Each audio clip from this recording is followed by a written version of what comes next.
नया chapter current electricity. देखो पता तो है ही आपको करंट और इलेक्ट्रिसिटी के बारे में, है ना। करंट लगा भी होगा कभी कभी, है ना। घर में जो सप्लाई आ रही है उसको बोलते हैं इलेक्ट्रिसिटी, है ना। उसी के बारे में स्टडी करना होगा, क्या होता है, कैसे होता है, क्यों होता है, कितना होता है ना। इस तरह की चीजें इसमें पढ़ेंगे। ठीक है, 10th क्लास में पढ़ा होगा आप लोगों ने, जब इलेक्ट्रॉन्स फ्लो करते हैं तो करंट होता है, यस और नो। ठीक है, तो सबसे पहले शुरू करते हैं, व्हाट इज करंट। इलेक्ट्रॉन्स के बारे में पता है आपको, पॉजिटिव नेगेटिव चार्ज के बारे में पता है, इसके अलावा आपको कुछ ज्यादा पता होने की जरूरत नहीं है। थोड़ा सा पोटेंशियल की डेफिनेशन पता होनी चाहिए, वो हम रिवाइज भी कर लेंगे। ठीक है, सबसे पहले what is current. Current is the rate of flow of charge. क्या बोला मैंने, rate of flow of charge through a cross sectional area in perpendicular direction. जो भी क्रॉस सेक्शनल, किसी भी चीज का क्रॉस सेक्शन क्या होता है, इसको काट देते हैं वैसे, है ना, उस बॉडी के परपेंडिकुलर काट के देखते हैं, तब लोग बोलते हैं उसको क्या, क्रॉस सेक्शन। तो ये फॉर एग्जांपल एक कंडक्टर, एक वायर है, मैंने क्या किया, इसको ऐसे बीच में से काट दिया, तो ये जो काटने के बाद मुझे दिखाई देगा ना, ये इसको बोलते हैं क्या, क्रॉस सेक्शनल एरिया। और जो चार्जेस का फ्लो है, यानी कि जो इलेक्ट्रॉन्स का है, किसी भी चार्ज कैरियर का फ्लो है, वो इस क्रॉस सेक्शनल एरिया के परपेंडिकुलर डायरेक्शन में होना चाहिए, इसके परपेंडिकुलर डायरेक्शन। ठीक है, इसके पैरेलल डायरेक्शन में जो होगा वो उसको हम करंट नहीं बोलेंगे, सिर्फ और सिर्फ क्या होगा, इसके परपेंडिकुलर डायरेक्शन वाले को ही माना जाएगा। सही है, डेफिनेशन बोलो, current is the rate of flow of charge through a cross sectional area in perpendicular direction. सही है, it is the rate of flow. अब रेट से याद आया आपको, जैसे रेट ऑफ चेंज होता है, जैसे डिफरेंशिएशन होता है, याद आया क्या होता है, बोलो। y कोई चीज है और वो x के रिस्पेक्ट में चेंज कर रही है ना, जैसे जैसे x बदल रहा है y बदल रहा है, तो y कितना चेंज हो रहा है x के मुकाबले, कैसे निकालते हैं, dy बाय, है ना। और मैंने क्या बोला है आपको, रेट, रेट किसके रिस्पेक्ट में यूज होता है, टाइम के रिस्पेक्ट में। किसके रिस्पेक्ट में होता है भाई, टाइम के रिस्पेक्ट में। तो बोलो, चार्ज का फ्लो का रेट मतलब चार्ज का फ्लो का रेट, यही तो होगा। This is basically what, current. सही है, तो हम क्या कर देंगे, चार्ज को टाइम के रिस्पेक्ट में क्या कर देंगे, डिफरेंशिएट कर देंगे, क्या आ जाएगा हमारे पास, करंट। बिल्कुल सिंपल बात है, कोई दिक्कत नहीं है इसमें। अच्छा, dt को इधर लेके जाओ, क्या बन जाएगा, I dt is equal to,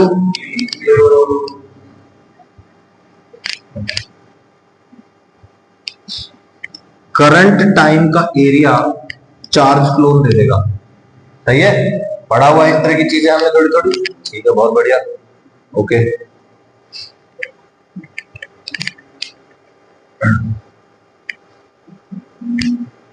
तो ये बात समझ में आ गई, I is equal to D Q by D T, rate of change है किस टाइम का, किसी भी छोटे से टाइम इंटरवल का। तो जिस टाइम पे बात करेंगे वो टाइम का वो वैल्यू रख देंगे इसमें, और वो क्या आ जाएगा हमारे पास, इंस्टेंटेनियस करंट उस टाइम पे।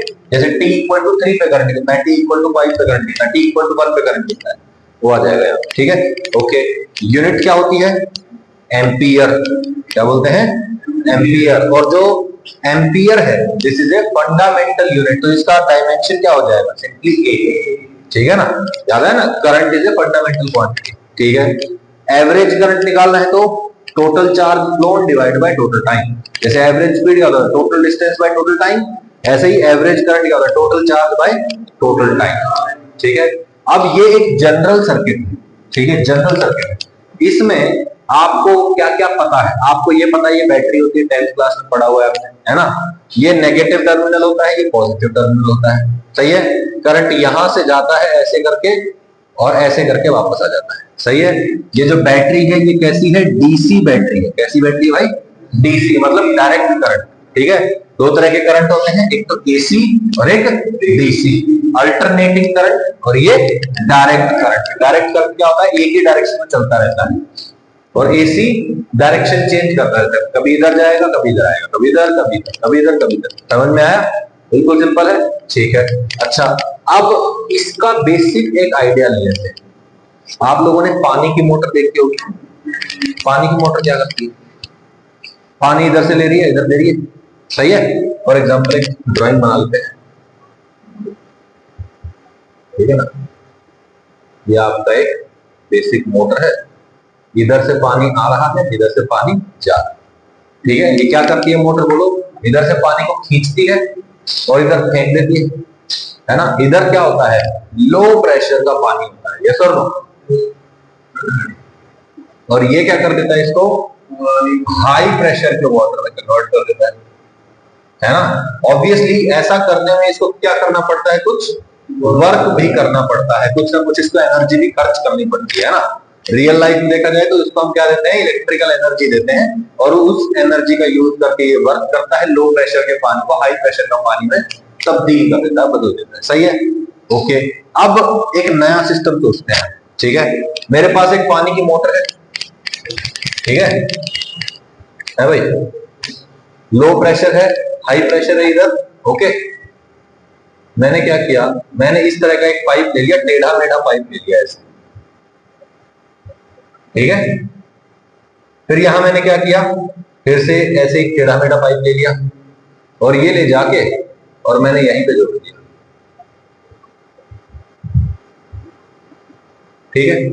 अब ये मोटर क्या करेगी, पानी तो उतना ही है, इधर से पानी सप्लाई करेगी, ये पानी घूम फिर के वापस यहां आ जाएगा, यहां से पानी ले लेगी, ठीक है। मुझे बताओ, जब पानी यहां गया तो यहां पे पानी का प्रेशर कैसा है, हाई प्रेशर, बोलो भाई, ओके। अब पानी यहां जाएगा, पाइप में इधर उधर टकराएगा, यहां आते आते थोड़ा सा पानी का प्रेशर कम हो जाएगा, यहां से यहां तक देखो सीधा सीधा पाइप में तो पानी का प्रेशर मिनिमल चेंज होगा, लगभग लगभग उतना ही रहेगा, ठीक है। यहाँ पे लगभग यहां तक उतना ही प्रेशर रहेगा। अच्छा, यहाँ पे फिर से टेढ़ा मेढ़ा पाइप आ गया, फिर से पानी इसमें से जाएगा, कभी इस कोने पे टकरा रहा है, कभी यहाँ टकरा रहा है, ओवरऑल पानी का प्रेशर और क्या हो जाएगा, और भी ज्यादा कम हो जाएगा। सही है ना। तो बोलो यहाँ पे और यहाँ पे ऑलमोस्ट प्रेशर क्या हो जाएगा, यहाँ पे हो जाएगा लो प्रेशर, और यहाँ पे क्या हो जाएगा, हाई प्रेशर। सही है। अब मैं कहता हूं पानी आया लो प्रेशर पे, हाई प्रेशर में कन्वर्ट कर दिया जाए उसको, यहां से पानी गया, यहां से यहां तक कुछ प्रेशर का ड्रॉप हो गया, यहां से यहां तक भी कुछ पानी के प्रेशर का ड्रॉप हो गया, कम हो गया, ड्रॉप मतलब कम हो जाना, और फिर यहां पे कुछ बढ़ गया। अब इमेजिन करो ये 10 घंटे से ऐसे ही चलता है, सिस्टम स्टेबल हो चुका होगा, स्टेडी स्टेट आ चुकी होगी, अब ज्यादा कुछ चेंज नहीं हो रहा होगा। मैं कहता हूं मुझे बताओ, जितना यहां पे प्रेशर बढ़ रहा है उतना ही प्रेशर यहां और यहां मिला के घट रहा है ना। प्रेशर घटा P1, यहां पे घट गया प्रेशर P2, यहां पे प्रेशर बढ़ गया P3, तो बोलो P3 is equal to P1 plus P2 होगा, होगा कि नहीं होगा। कॉमन सेंस यही कह रही है हमारी, यही होता है। बस अब इस मोटर की जगह हम लगा देंगे बैटरी, पानी की जगह फ्लो करने लग जाएगा करंट, और ये जो टेढ़ा मेढ़ा पाइप है इसकी जगह आ जाएगा रेजिस्टेंस, ठीक है। आप लोगों ने 10th क्लास में जो पढ़ा हुआ है हमको बनाते हैं एक बार, ये देखिए,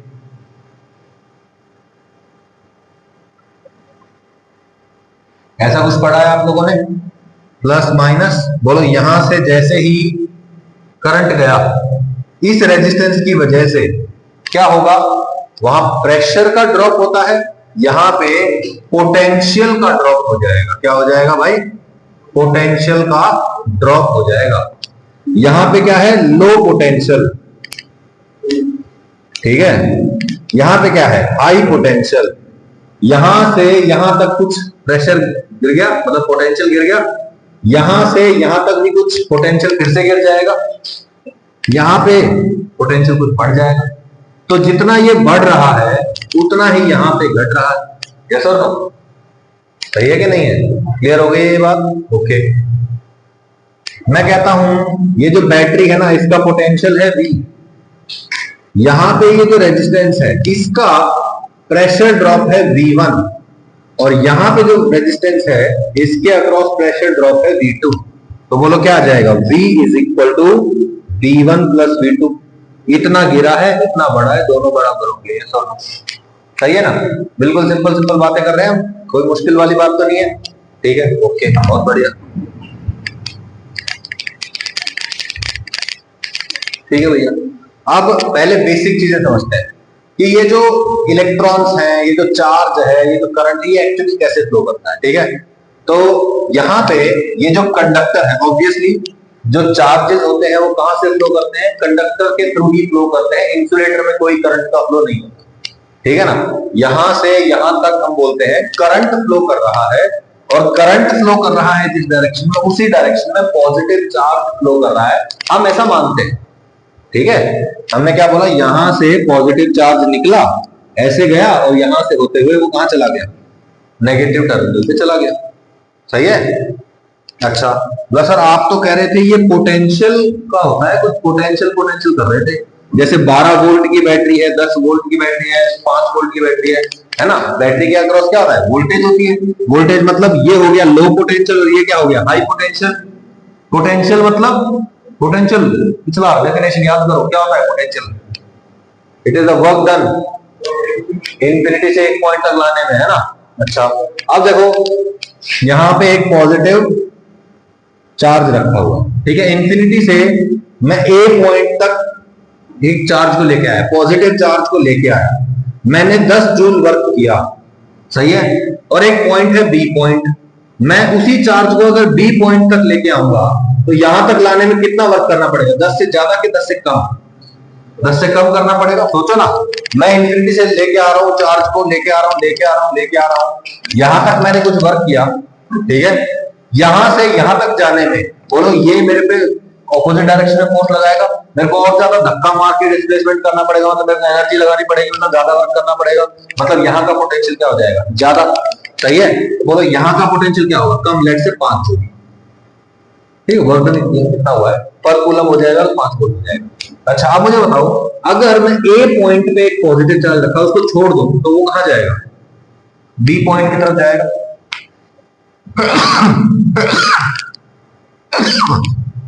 सॉरी, बोलो कहां जाएगा, बी पॉइंट की तरफ जाएगा।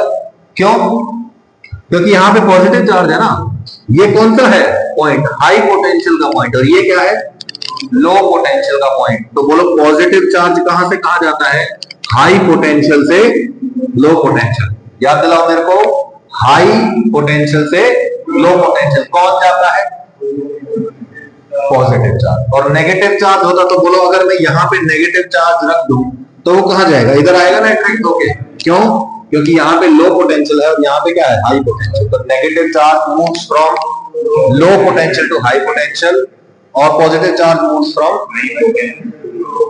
नजदीक, पॉजिटिव चार्ज मूव्स फ्रॉम,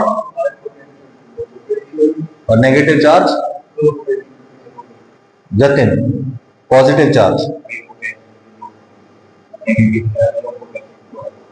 दक्ष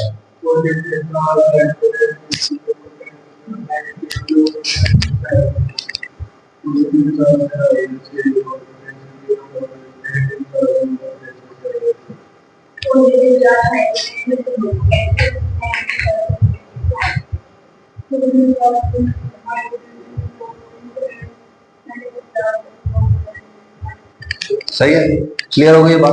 अब देखो ये बैटरी है, ये क्या है इसका, लो पोटेंशियल, नेगेटिव टर्मिनल बोल दो कोई दिक्कत नहीं है, लेकिन ये क्या है, लो पोटेंशियल टर्मिनल है ना, ये क्या है, हाई पोटेंशियल टर्मिनल। अब देखो मैं क्या बोला, यहां से पॉजिटिव चार्ज निकलेगा, बोला ना, कहां जाएगा वो, लो पोटेंशियल की तरफ। अब बैटरी के अंदर जो अंदर का इलेक्ट्रोमैकेनिकल जो प्रोसेस है, बैरियर जो है, उसकी वजह से डायरेक्ट यहां से यहां नहीं जा पाता, यहां से यहां अगर डायरेक्ट चला जाएगा तो इतना ज्यादा तेजी से चला जाएगा कि बैटरी जल जाएगी। इसलिए इलेक्ट्रोमैकेनिकल जो भी अरेंजमेंट होता है बैटरी का, जो भी प्रोसेस होता है, जिसमें टेक्नोलॉजी की बैटरी है, यहां से यहां डायरेक्ट नहीं जा सकता।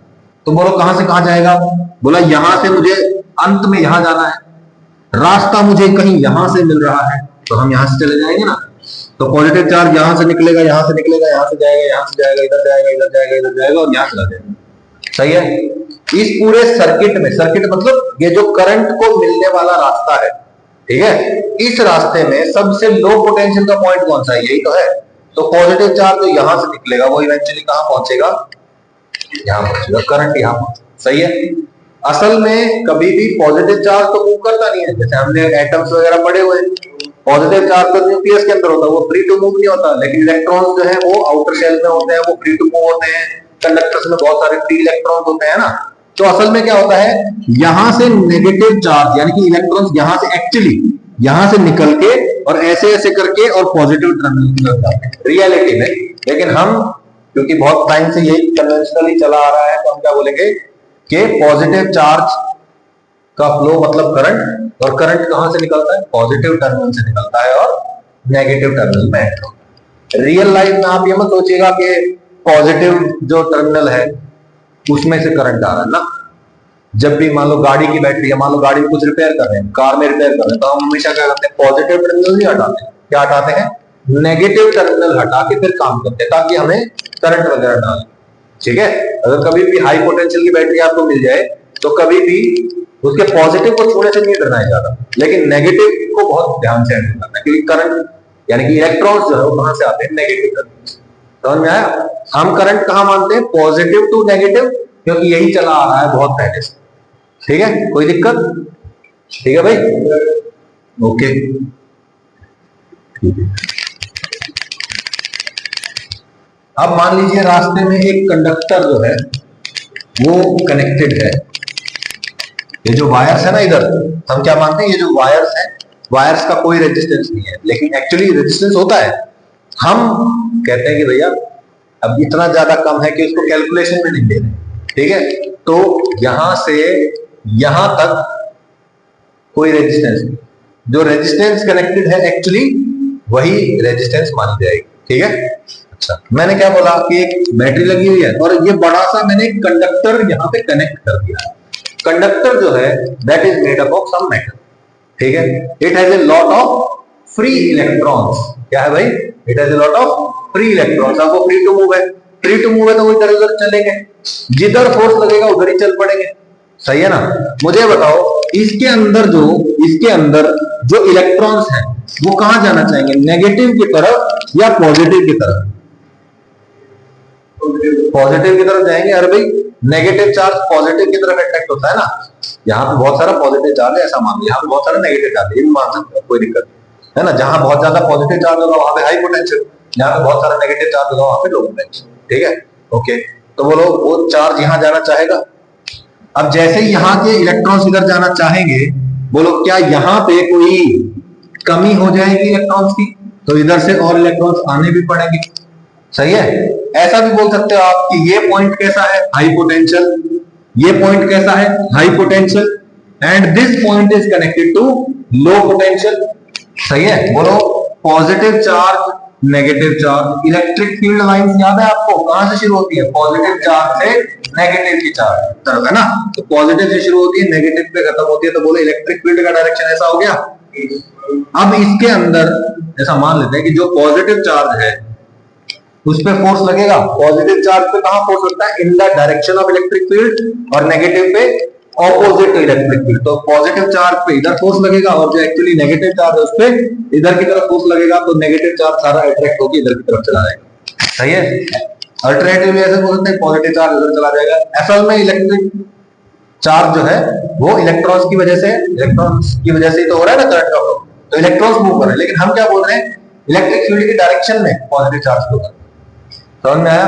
तो इसकी वजह से ये जो इलेक्ट्रिक फील्ड आया है कंडक्टर के अंदर, इसकी वजह से इलेक्ट्रॉन्स पे फोर्स लगा और करंट एस्टेब्लिश हुआ। सारी बात समझ में आई? इससे बेसिक नहीं जा सकते। ठीक है, ये बिल्कुल कॉमन सेंस वाली बातें हो गई। समझ में आया?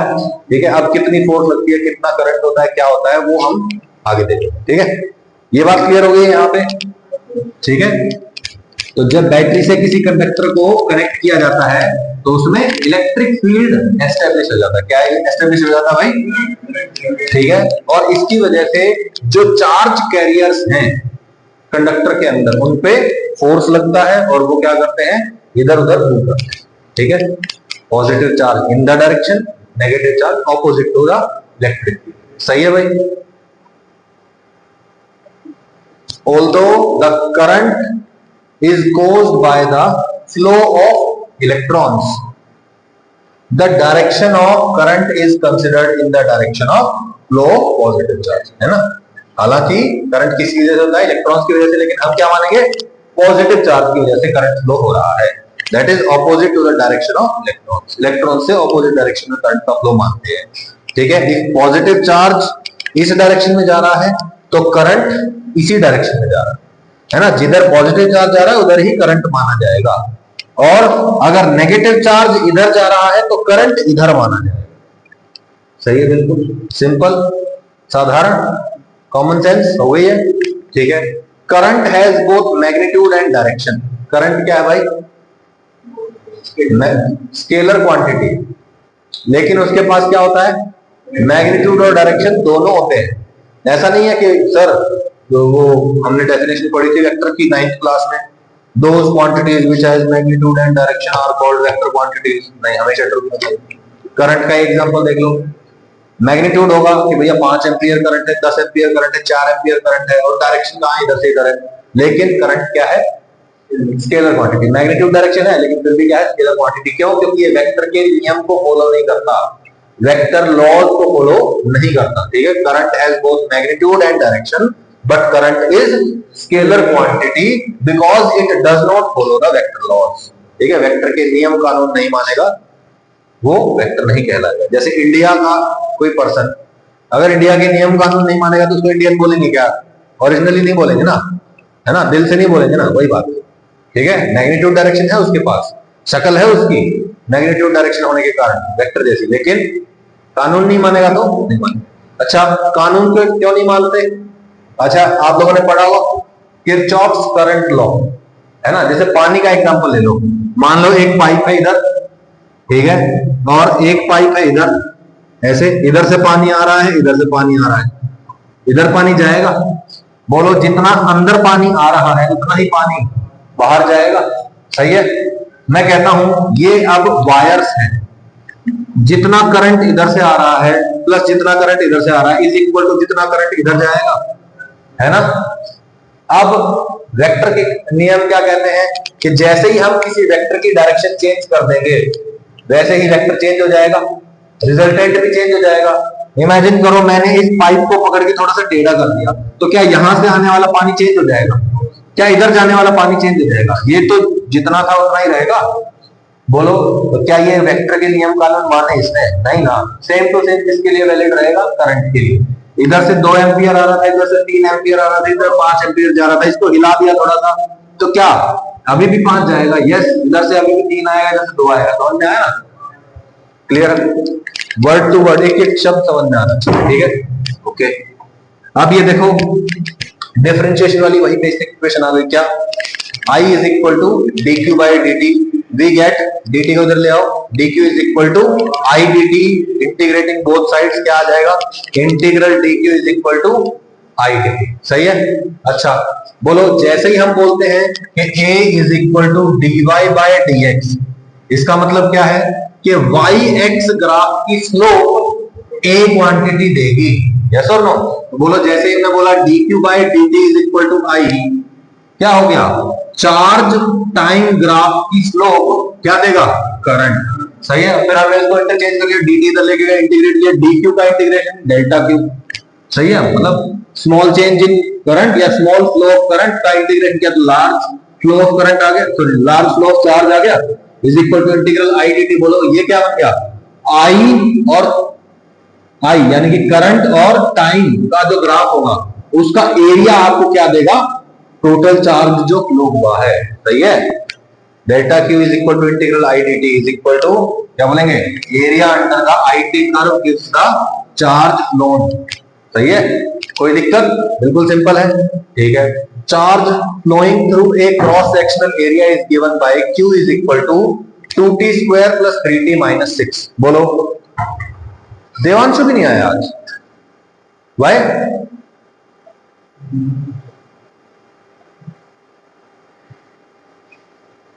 मेरे को अभी याद आया,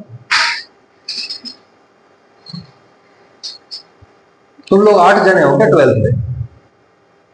नहीं, अच्छा ओके, यही तो मैं करूं, कोई बात नहीं। ठीक है, नहीं आया उसका नुकसान है, मैंने तो मना किया था छुट्टी है।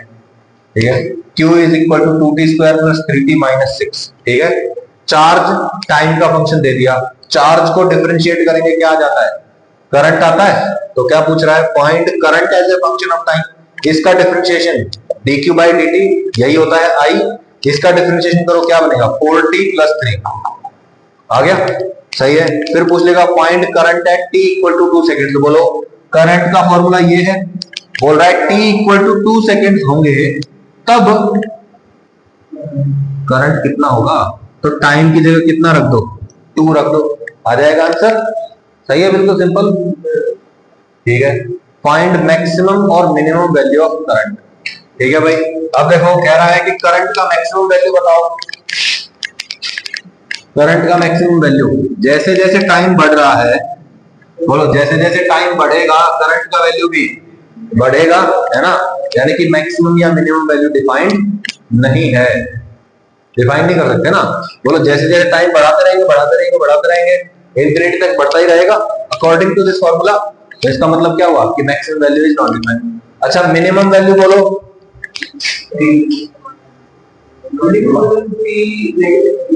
नहीं हो सकता है, जब हमने टाइमर शुरू किया that is t equal to 0, उससे पहले का टाइम जो नेगेटिव टाइम है, ठीक है ना, तो इसलिए टाइम नेगेटिव भी हो सकता है। तो maximum minimum value of the current is not defined in this case. ठीक है भाई। अच्छा, find time when current is equal to 0। जब करंट 0 है तब टाइम क्या है, तो करंट 0 है मतलब करंट को इक्वल टू क्या कर दो, 0 minus 3 4 t is equal to कितना आ गया, -3/4 सेकेंड्स। कोई दिक्कत? बिल्कुल सिंपल है। नेक्स्ट क्वेश्चन देखिए, मुश्किल है क्या कुछ? ठीक है, find current at t equal to 1 3 and 5। तो बोलो चार्ज वर्सेस टाइम दे रखा है, चार्ज टाइम का स्लोप क्या देता है, करंट, है ना। तो बोलो हम अपने को क्या निकालनी है, स्लोप निकालनी है।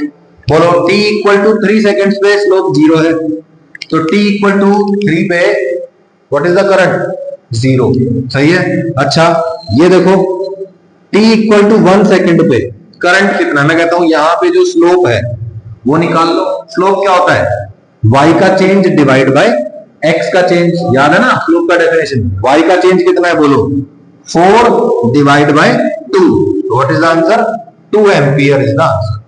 सही है। t इक्वल टू 1 पे कितना करंट है, t इक्वल टू 3 पे बोलिए 0। t इक्वल टू 3 पे स्लोप कितना है, फ्लैट हो गया ना ग्राफ, है ना। स्लोप मतलब क्या होता है, याद करो, स्लोप होता है चढ़ाई या फिर ढलान।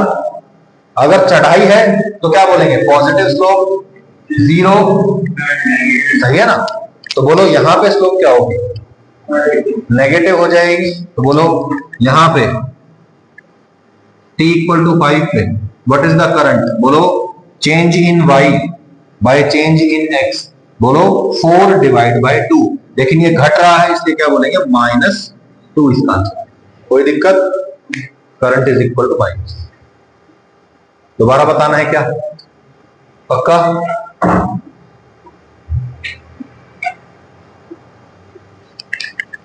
क्वेश्चन देखते हैं।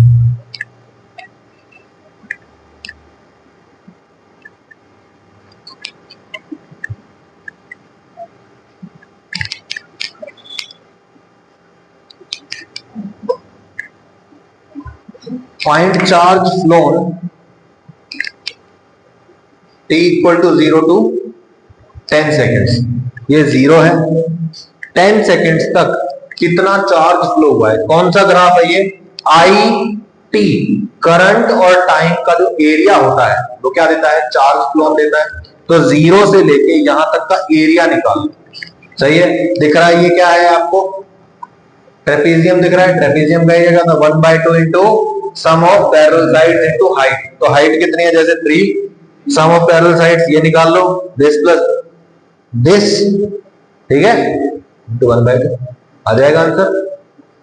रिपीट करना है क्या, t इक्वल टू 4 से 6 सेकेंड तक, 4 से 6 सेकेंड तक कितना करंट फ्लो हुआ है, सॉरी कितना चार्ज फ्लो हुआ है। बोलो यहां से यहां का एरिया निकाल लेंगे। ये रेक्टेंगल दिख रहा है, रेक्टेंगल का area this into this, length into breadth, ठीक है। ये कितना है, 3 इंटू 2 6 आ जाएगा। सही है, 6 कूलम। चार्ज की ऐसा यूनिट मालूम है ना, कूलम, ठीक है। एरिया 0 टू 10, एरिया 4 टू 6 6 आ, ठीक है।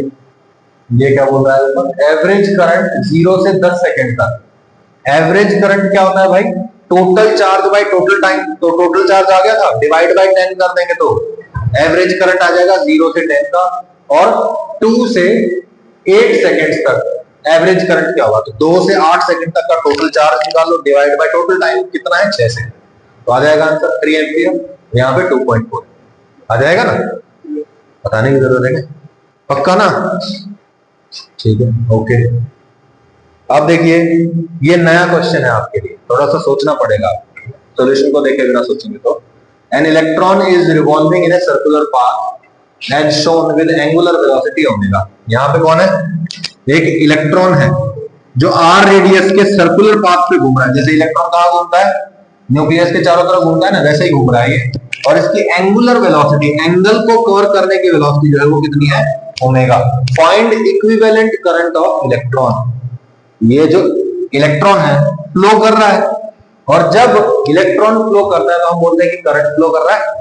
क्रॉस सेक्शनल एरिया डिफाइन करना पड़ेगा अपने को, क्रॉस सेक्शनल एरिया कौन सा है, मैं कहता हूं यहां पे है क्रॉस सेक्शनल एरिया, सही है, बोलो ये इलेक्ट्रॉन बार बार ऐसे ऐसे घूमेगा ना, तो हम बोलेंगे कि इसमें से पर सेकंड कुछ चार्ज फ्लो कर रहा है, मतलब इसमें कुछ करंट है, सही है ओके। अच्छा तो बोलो आर पता है, ओमेगा पता है, तो V का वैल्यू क्या आ जाएगा, R omega, V is equal to R omega, भाई पढ़ा है ना 11th क्लास में, तो V is equal to R omega, charge sorry current is equal to charge by time, सही है, इसमें से कितना करंट फ्लो, कितना चार्ज फ्लो कर रहा है वो निकालना है अपने को। मैं कहता हूं इसमें से E इलेक्ट्रॉन के चार्ज के बराबर चार्ज फ्लो कर रहा है, पर यूनिट टाइम कितना टाइम, टाइम किसका भाई, इसका टाइम पीरियड निकाल लो, बोलो पूरा रास्ता कितना है ये 2 पाई आर, और स्पीड क्या है आर ओमेगा, तो डिस्टेंस बाय स्पीड कर देंगे क्या आ जाएगा 2 पाई बाय ओमेगा, वैसे भी टाइम पीरियड का फॉर्मूला याद है ना आपको 2 पाई बाय ओमेगा है ना, तो यहाँ पे आप टी की जगह क्या रखते हैं 2 पाई बाय ओमेगा, तो इधर चला जाएगा, तो क्या आ जाएगा ई ओमेगा बाय 2 पाई, तो current is equal to E omega by 2 pi. कोई दिक्कत, सिंपल है ना, समझ में आया क्या करना है, ठीक है। What time is it,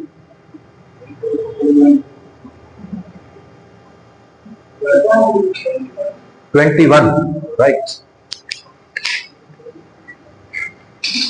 Okay, we will see. We will do a couple more questions. A ring with charge Q is rotating with omega as shown. Find equivalent current.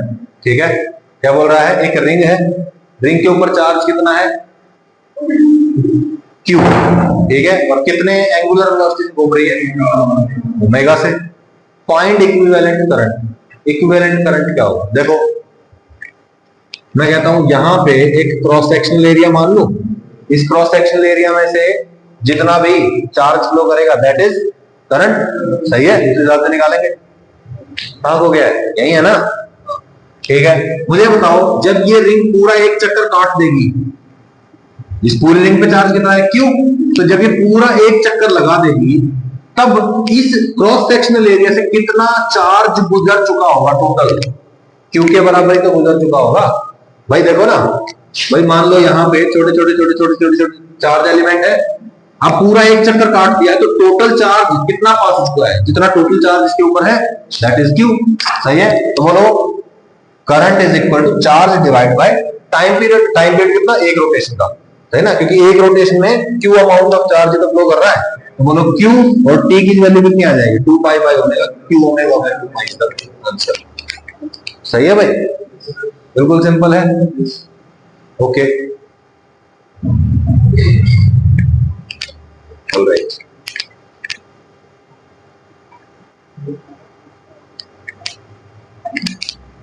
थोड़ा बड़ा टॉपिक है,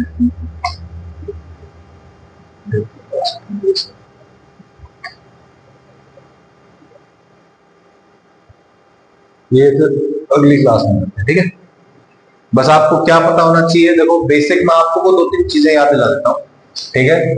सबसे पहले तो कोई भी चार्ज है, let's say small Q charge है, ठीक है, और अगर ये चार्ज ई इलेक्ट्रिक फील्ड में रखा हुआ है तो बोलो फोर्स कितना लगता है Q इंटू ई, याद रहेगा, force is equal to charge into electric field, force is equal to charge into electric field, force is equal to charge into electric field. मान लो एक इलेक्ट्रॉन रखा हुआ है, इलेक्ट्रॉन रखा हुआ है, इलेक्ट्रिक फील्ड है E, तो E इंटू E क्या हो जाएगा, फोर्स।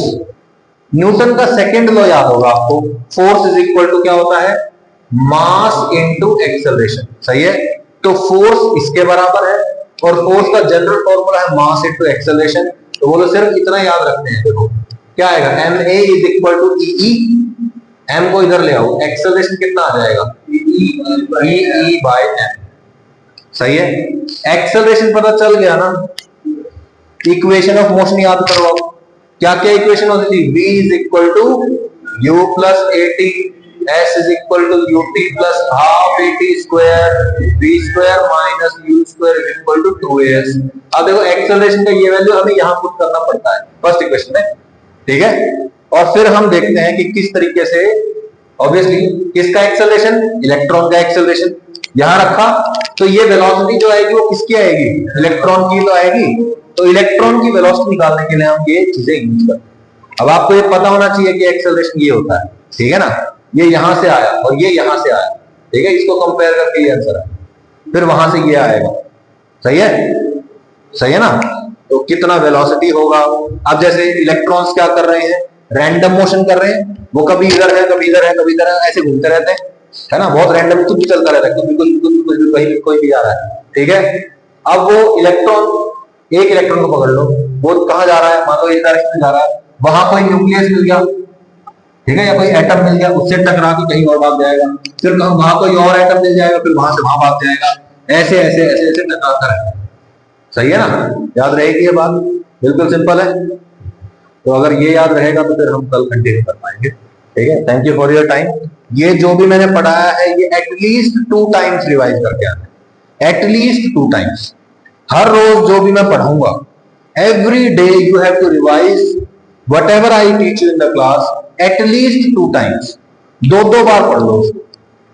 ये चैप्टर कुछ भी नहीं है, मतलब ये तो बहुत ही आसान है, ठीक है ना, और बहुत इंटरेस्टिंग भी, ठीक है। गिने चुने 8-9 फॉर्मूले हैं, वो याद कर लो, और बस मुश्किल से ही मैं बताऊं कि 30-40 क्वेश्चन है, उनको याद कर लो, एक भी न्यूमेरिकल नहीं बचता, और कुछ 10-12 डेफिनेशन उनको याद कर लो, कुछ नहीं बचता, ना सीबीएसई का ना बोर्ड का, कुछ नहीं, किसी का भी कुछ नहीं बचता, ठीक है ना। बहुत आसान है, लेकिन चीजें बहुत सारी हैं, एक अच्छा इसके बाद ये होता है, अच्छा ऐसा है तो ऐसा करना है, ऐसा है तो ऐसा करना है, इस तरीके से चीजें आती हैं, ठीक है। तो एटलीस्ट 2 टाइम्स कहां तक, इस क्वेश्चन तक रिवाइज करते हैं, ठीक है ना।